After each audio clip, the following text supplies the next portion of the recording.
અને બાસ કઈ તમે હેડો અંગા છે તમારી બીક ભઈ જાય. ના મારે જોવા આવું છે હરી કેવા સમકી છે. હા ઉભા રહો બાપુજી આ પથારી વાળી છે.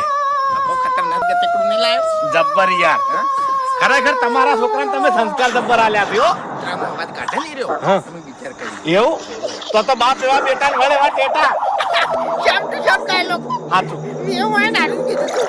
પણ ઘૂમતાઈ એક વાત કહું બાપુજી પેલા એવા જ હતા કે ઘરમાં ફરતા હોય એટલે કૂતરાનો અવાજ કાઢીને ઓતા ખબર છે પણ કાટેલું પડતા ને એનું તાણે હેડો હવે. એ ચાડી પણ તો યાર અરે તમે નેના હતા ને તાણીની વાત છે. હું નાનો હતો ને તોય મારે વાઘ જેવો જ અવાજ નહીં કરતો હોય. અરે બાપુજી વાઘ જેવો તમારા અવાજ હાલે નહીં ને કરતો હાલ છે નહીં મારે કૂતરા જેવો નહીં નીકળતો વાને કૂતરા જેવો અવાજ નીકળે છે. ઈ હા હવે યાદ આવ્યું આ તો રોતો તો જીઓ અરે વાતો ઊંચું મોઢું કરી